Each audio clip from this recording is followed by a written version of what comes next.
നമസ്കാരം എല്ലാ പ്രിയപ്പെട്ടവർക്കും സഹകാരി റൈസ് പ്ലസിൻ്റെ ത്രയം വൊക്കാബുലറി സീരീസിൻ്റെ മറ്റൊരധ്യായത്തിലേക്ക് ഹൃദ്യമായ സ്വാഗതം. അപ്പോൾ അതുപോലെ നമുക്ക് ചില മുൻകാല ചോദ്യങ്ങൾ പരിശോധിക്കാം. ആദ്യത്തെ ചോദ്യം ഇങ്ങനെയാണ്: ശരിയായ പദം ഏത്? അനുഗൃഹീതൻ, അനുഗ്രഹീതൻ, അനുഗ്രഹിതൻ, അനുഗഹൃതൻ. അത് വായിക്കാൻ തന്നെ പ്രയാസമാണ്. അപ്പോഴേ നമുക്ക് ആദ്യത്തെ കാര്യം ഒന്ന് ഉറപ്പിലെത്തി. ഓപ്ഷൻ ഡി അല്ല, അല്ലേ? അനുഗഹൃതൻ. അത് വായിക്കാൻ തന്നെ പ്രയാസമാണ്. അപ്പോൾ ഓപ്ഷൻ ഡി അല്ല എന്ന് നമ്മൾ ഉറപ്പിലെത്തി.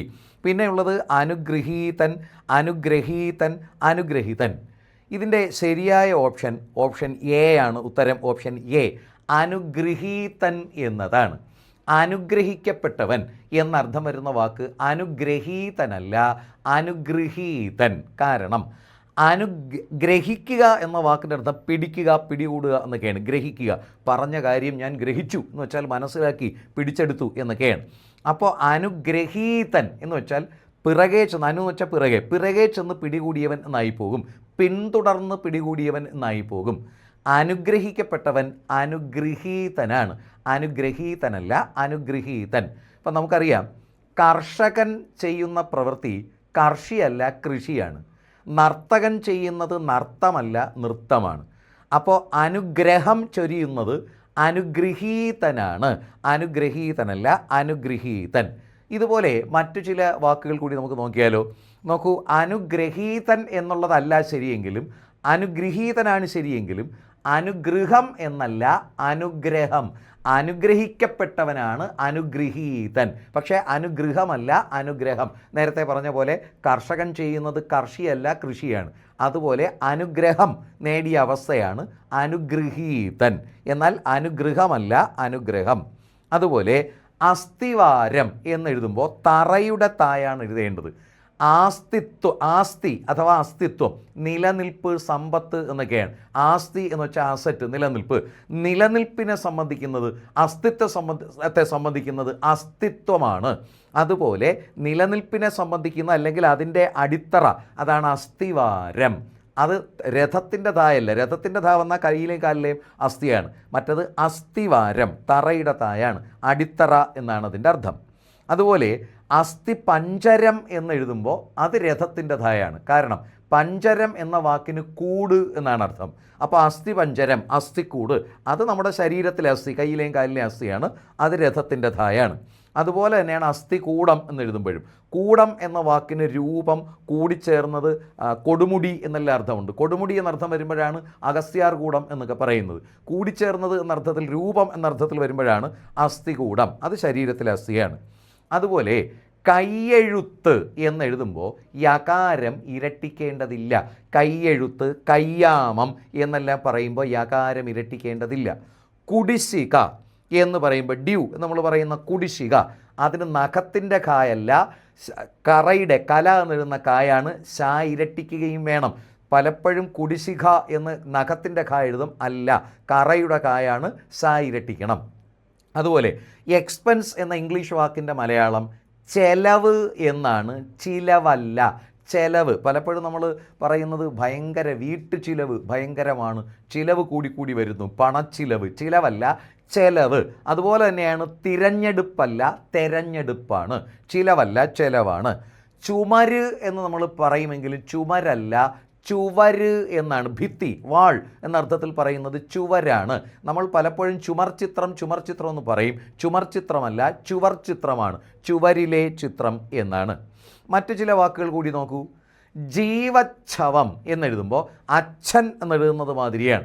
ജീവത്, ശവം, ഈ രണ്ട് വാക്കുകൾ ചേർന്നാണ് ജീവച്ഛവം. അതുപോലെ ദുശീലം എന്നെഴുതുമ്പോൾ സകാരം ഇരട്ടിക്കണം. വിസർഗമോ രേഭമോ ഇറോ വേണ്ട. ദുർശീലമോ അല്ലെങ്കിൽ ദു കഴിഞ്ഞ് വിസർഗമോ വേണ്ട. ദുശീലം, സകാരം ഇരട്ടിക്കണം. എന്നാൽ ദിനപത്രം എന്നല്ല, ദിനപത്രം. ദിനപത്രം എന്നതിൻ്റെ പ ഇരട്ടിക്കേണ്ട. ദിനപത്രമല്ല, ദിനപത്രം എന്നാണ്. അതുപോലെ കൊലുസ് എന്നർത്ഥത്തിൽ വരുന്ന വാക്ക് പാദസ്വരമല്ല, പാദസരമാണ്. പാദത്തെ സരണം ചെയ്യുന്നത്, സരണം ചെയ്യുക എന്ന് വെച്ചാൽ ചുറ്റുക, വളയുക എന്നൊക്കെയാണ്. അത് പാദസരമാണ്. 1000 പാദസ്വരങ്ങൾ കിലുങ്ങിയതല്ല, 1000 പാദസരമാണ്. പാദസരം എന്നാണ് കുലുസ് എന്ന വാക്കിൻ്റെ അർത്ഥം. അതുപോലെ ബാക്ക്വേഡ് എന്ന അർത്ഥത്തിൽ ഉപയോഗിക്കുന്ന വാക്ക് പിന്നോക്കമല്ല, പിന്നാക്കം. പിന്നോട്ട് ആയുന്നത്, പിന്നോട്ട് ആക്കമുള്ളത്, അത് പിന്നാക്കമാണ്. പിന്നോക്കം എന്ന് വെച്ചാൽ പിന്നോട്ട് നോക്കുക എന്നാണ്, അതല്ല. ബാക്ക്വേഡ് എന്നുള്ളതിന് പിന്നാക്കം. അതുപോലെ ഫോർവേഡ് എന്നുള്ളത് മുന്നോക്കമല്ല, മുന്നാക്കമാണ്. പ്രായശ്ചിത്തം എന്നെഴുതേണ്ടത് ഹരിശ്ചന്ദ്രൻ എന്നെഴുതുന്നതുപോലെ ഷായും ചായും ചേർന്നിട്ടാണ് പ്രായശ്ചിത്തം, പ്രായശ്ചിത്തമല്ല. എന്നാൽ യാദൃച്ഛികം എന്നെഴുതുമ്പോൾ ഈ ഇടതുവശത്തെ അച്ഛൻ്റെ ഛയാണ് യാദൃച്ഛികം. പലപ്പോഴും നമ്മൾ യാദൃശ്ചികം എന്ന് ഷാ ചേർത്ത് എഴുതും. അല്ല, യാദൃശ്ചികമല്ല, യാദൃച്ഛികം. എന്നാൽ പ്രായശ്ചിത്തമല്ല, അത് പ്രായശ്ചിത്തമാണ്. പ്രായശ്ചിത്തം, പ്രായഃ വിസർഗവും ചിത്തവും, പ്രായഃ ചിത്തം, അതാണ് പ്രായശ്ചിത്തം. പ്രസംഗിക്കുന്ന ആൾ എന്നർത്ഥം വരുന്ന വാക്ക് പ്രസംഗകൻ എന്നതാണ്, പ്രാസംഗികനല്ല. പ്രസംഗവശാൽ കടന്നു വരുന്ന ആളാണ് പ്രാസംഗികൻ, പ്രസംഗിക്കുന്ന ആൾ പ്രസംഗകനാണ്. അതുപോലെ യാദൃച്ഛികം നമ്മൾ നേരത്തെ പറഞ്ഞു, അച്ഛൻ്റെ ഇച്ഛയാണ് യാദൃച്ഛികം. അതുപോലെ തന്നെയാണ് വിദ്യുത് ശക്തിക്കും.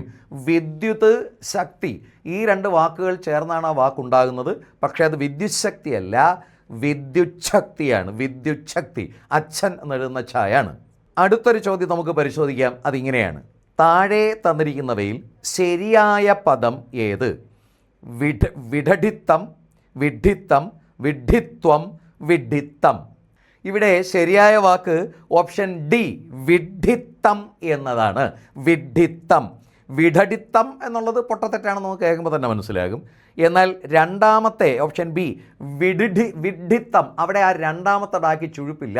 വിഡ്ഢിത്തം എന്നെഴുതേണ്ടത് ഓപ്ഷൻ ഡി, അതായത് സാതിരിച്ചിട്ട ഡായും ചുഴുപ്പുള്ള ഡായും, വിഡ്ഢിത്തം. വിഡ്ഢിത്വം അല്ല, വിഡ്ഢിത്തം എന്നതാണ് ശരി. അതുപോലെ മറ്റു ചില വാക്കുകൾ നോക്കൂ. വിഡ്ഢിത്തം എന്നത് ഇങ്ങനെയാണ്. ഇനി വളർച്ചാ നിരക്ക് എന്നല്ല, വളർച്ച നിരക്ക് എന്നാണ്. അതുപോലെ വായനാശീലം എന്നല്ല, വായനശീലം. വയ്യാകരണൻ എന്നെഴുതുമ്പോൾ യകാരം ഇരട്ടിക്കേണ്ടതില്ല. ശുപാർശ എന്നല്ല, റെക്കമെൻഡേഷൻ എന്നതിൻ്റെ മലയാളം ശിപാർശ എന്നാണ്, ശിപാർശ. അതുപോലെ ശുശ്രൂഷയല്ല, ശുശ്രൂഷ. ശുശ്രൂഷ എന്ന വാക്കിന് പലപ്പോഴും നമ്മൾ ചികിത്സ, പരിചരണം എന്ന അർത്ഥത്തിൽ പറയുമെങ്കിലും ശുശ്രൂഷ എന്ന വാക്കിൻ്റെ അർത്ഥം അന്യൻ്റെ സങ്കടം കേൾക്കുക എന്നാണ്. അങ്ങനെ കേൾക്കുന്നവനാണ് ശുശ്രൂഷകൻ. അന്യൻ്റെ സങ്കടം കേൾക്കുന്നവൻ, കേൾക്കുന്ന പ്രക്രിയയാണ് ശുശ്രൂഷ. അപ്പോൾ വളർച്ചാ നിരക്കല്ല, വളർച്ച നിരക്ക്. വായനശാലയാണ്, വായനശീലമാണ്. വായനാശാലയും വായനാശീലവും അല്ല. അതിൻ്റെ കാരണം ഈ വാക്കുകളെ ബന്ധിപ്പിക്കാൻ ഈ വാക്കിൻ്റെ അർത്ഥമാണ് നോക്കേണ്ടത്. ഇപ്പോൾ ഉദാഹരണത്തിന് നമ്മുടെ ഒരു മന്ത്രിയുടെ പേര് വീണ ജോർജ് എന്നാണ്. അവിടെ ഈ വീണ, നമ്മൾ ഒരാളിൻ്റെ പേര് വീണ എന്നാണ്, വീണ എന്നല്ല പേര്. ഇപ്പോൾ ആ സംഗീത ഉപകരണത്തിൻ്റെ ആയാലും പെൺകുട്ടികളുടെ ആയാലും പേര് ഉപയോഗിക്കുന്നത് വീണ. പക്ഷേ വീണ ജോർജ് എന്ന് പറഞ്ഞാൽ മന്ത്രി വീണ ജോർജ് എന്ന് വെച്ചാൽ ജോർജ് എന്ന് പറയുന്ന മന്ത്രി വീണുപോയി എന്നായില്ലേ, വീണ ജോർജ് എന്നായിപ്പോയി. അപ്പോൾ അവിടെ അത് തമ്മിൽ ബന്ധിപ്പിക്കാൻ വീണ ജോർജ് എന്ന് വേണം. അത് എന്നാൽ വായന എന്നതിൻ്റെയോടൊപ്പം പിന്നെ ദീർഘിപ്പിക്കേണ്ട ശീലത്തിന് വായന എന്ന് വേണ്ട, ആ വാക്ക് വായന എന്നേ ഉള്ളൂ. അവിടെ അർത്ഥവ്യത്യാസം വരാത്തതിനാൽ പിന്നെ വായനാശാലയെന്നോ വായനാശീലമെന്നോ വേണ്ട. അതുപോലെ വയ്യാകരണം എഴുതുമ്പോൾ യകാരം ഇരട്ടിക്കണ്ട, കാരണം അല്ലെങ്കിൽ തന്നെ ആ യാ നമുക്ക് ഇരട്ടിക്കാതെ ഉച്ചരിക്കാൻ കഴിയില്ല. വയ്യാകരണം എന്ന് പറയാൻ പറ്റില്ല, വയ്യാകരണൻ. റെക്കമെൻഡേഷൻ്റെ മലയാളം ശുപാർശയല്ല, ശിപാർശയാണ്. നമ്മൾ പലപ്പോഴും ശുപാർശ എന്ന് പറയാറുണ്ട്, അല്ല ശിപാർശയാണ്. കാരണം സിപ്പായി എന്ന വാക്കിൽ നിന്ന്, അതൊരു പേർഷ്യൻ വാക്കാണ് സിപ്പായി, സീപ്പോയി എന്ന് നമ്മൾ ഇംഗ്ലീഷിൽ പിന്നെ പറയും. പണ്ട് ഈ വലിയ രാജഭരണവും കാര്യങ്ങളൊക്കെ ഉള്ള സമയത്ത്, അധികാരമുള്ള സമയത്ത് രാജാവിനെ, ഭരണാധികാരിയെ നേരിട്ട് നമുക്ക് കാണാൻ പറ്റില്ല. ഈ സിപ്പായി മുഖാന്തരമാണ് ഒരു കാര്യം അറിയിക്കുന്നത്. അതുകൊണ്ടാണ് അതിനെ ശിപാർശ എന്ന് പറയുന്നത്. അതുപോലെ ശുശ്രൂഷയല്ല, ശുശ്രൂഷ എന്നതാണ്. നമുക്ക് അടുത്തൊരു പട്ടിക നോക്കാം. അടുത്തൊരു പട്ടിക ഇങ്ങനെയാണ്: സൃഷ്ടി നടത്തുന്നവൻ സൃഷ്ടാവല്ല, സ്രഷ്ടാവാണ്. നേരത്തെ പറഞ്ഞ പോലെ കൃഷി ചെയ്യുന്നവൻ കർഷകനായതുപോലെ സൃഷ്ടി നടത്തുന്നവൻ സ്രഷ്ടാവാണ്, സൃഷ്ടാവല്ല. അതുപോലെ സ്നേഹപൂർവ്വം, ഹൃദയപൂർവ്വം, സൗഹാർദ്ദത്തോടെ എന്നർത്ഥം വരുന്ന വാക്ക് ഹാർദം എന്നാണ്, ഹാർദമായി. പക്ഷേ പലപ്പോഴും ഇതിനെ ഹാർദവം എന്ന് നമ്മൾ തെറ്റിച്ച് പറയും. നിങ്ങളേവരെയും ഹാർദവമായി സ്വാഗതം ചെയ്യുന്നു. ഹാർദവമായി എന്നല്ല, ഹാർദമായി, സൗഹാർദ്ദത്തോടെ, ഹൃദയപൂർവ്വം. അതുപോലെ നിവർത്തി, നിവൃത്തി, ഈ രണ്ട് വാക്കും ശരിയാണ്, പക്ഷേ രണ്ടർത്ഥത്തിലാണെന്ന് മാത്രം. ഈ നിവൃത്തി എന്ന വാക്കാണ് പരിഹാരം എന്ന അർത്ഥത്തിൽ വരുന്നത്. പ്രവൃത്തി എന്നതിൻ്റെ വിപരീതമാണ് നിവൃത്തി, പരിഹാരം. എന്നാൽ നിവർത്തി എന്ന വാക്കും ശരിയാണ്, പക്ഷേ അതിൻ്റെ അർത്ഥം എന്താണെന്നറിയോ? ബുക്ക് നിവർത്തി, കുട നിവർത്തി, നിവരുക എന്നത് ചെയ്യുന്നതാണ് നിവർത്തി, കുട നിവർത്തി. പക്ഷേ പരിഹാരം നിവൃത്തി എന്നതാണ്. നമ്മളിപ്പോൾ ചിലപ്പോൾ പറയും, ഓ അവനെ കാരണം ഒരു നിവർത്തിയുമില്ല എന്ന് വെച്ചാൽ അവനെ ഒന്നും നിവർത്തി വയ്ക്കാൻ പറ്റുന്നില്ല എന്നാണ്. അവനെ കാരണം നിവൃത്തിയില്ല എന്നാണ് പറയേണ്ടത്.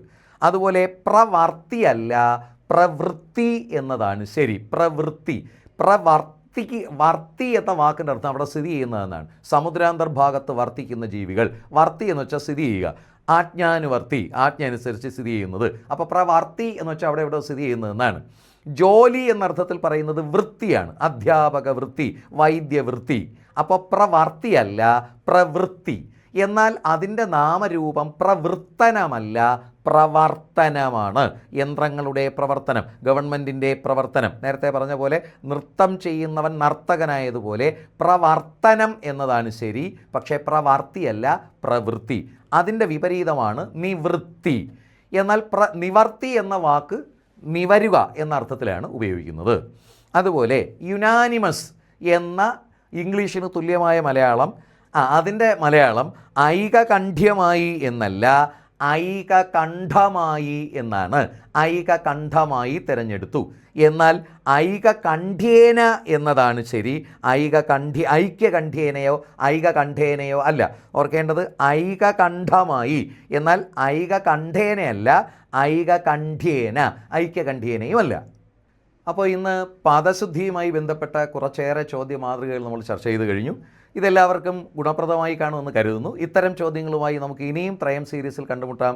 കാത്തിരിക്കുക, കാണുക, സബ്സ്ക്രൈബ് ചെയ്യുക.